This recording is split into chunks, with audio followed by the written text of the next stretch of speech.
Welcome to RDG Kitchen. You know, the past couple of episodes we've done some very cool little sandwich-like things. The great RDG burger with the special sauce that we made.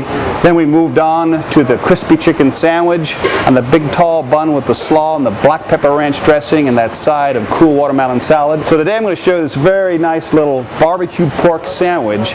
And since it's the end of summer and the watermelon is so good, we're going to do it with a watermelon barbecue sauce. I'm going to show you each how to barbecue the pork and the barbecued watermelon sauce. I always like those barbecued pork shoulders because they're so moist and tender. And this is one piece from it. It's a flat iron pork steak that really tender and moist, but still just rich enough to make a good piece of barbecued pork. I always like to cure the pork just a little bit. It kind of makes it a little more tender, a little bit juicier, and it's very easy to do. A little bit of brown sugar. Just going to crumble it on top of it. The ratio is about 2 to 1, 2 parts sugar to 1 part salt.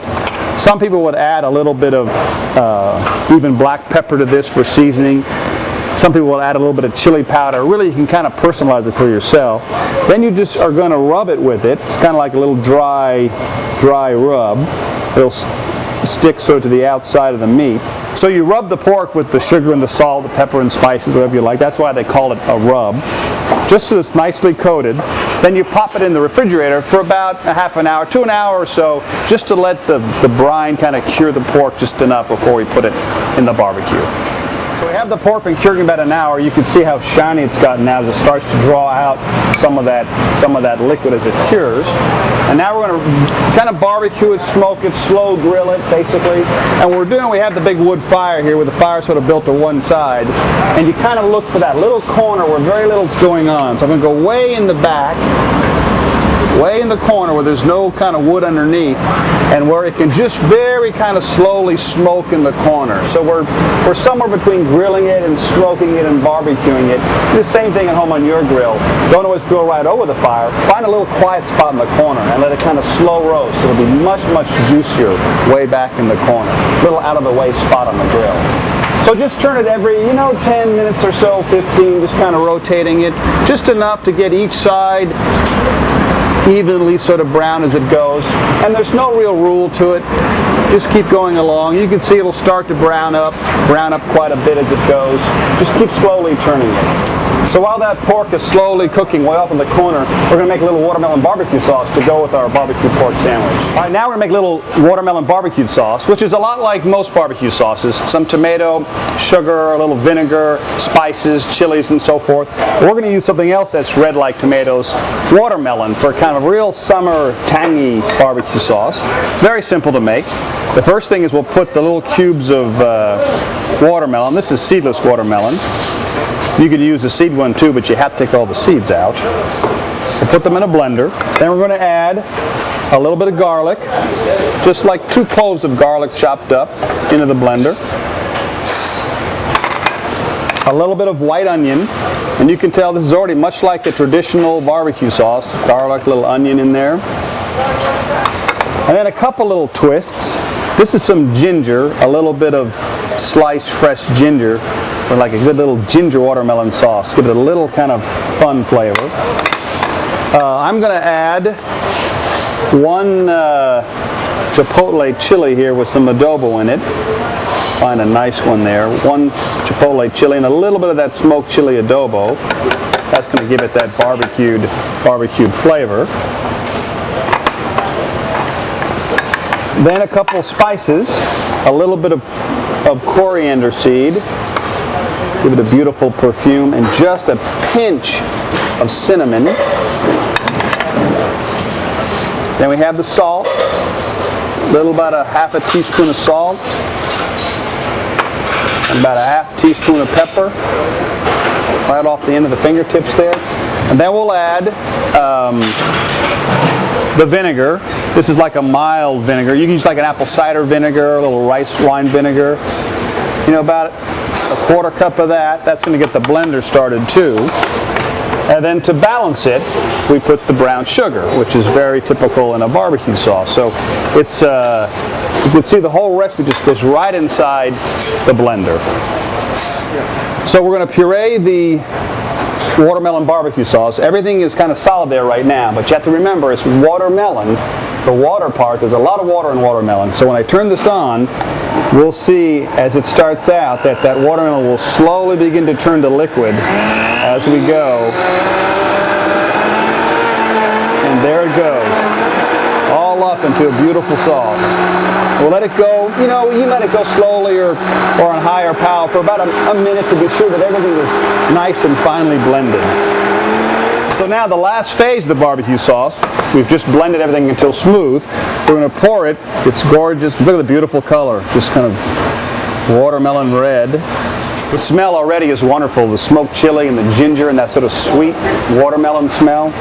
So now that we've pureed the watermelon sauce, we're going to take it to the stove and basically just simmer it, for about 30 minutes or so. It'll start to bubble and it'll reduce, not quite by half, but you'll see that it starts to get thick.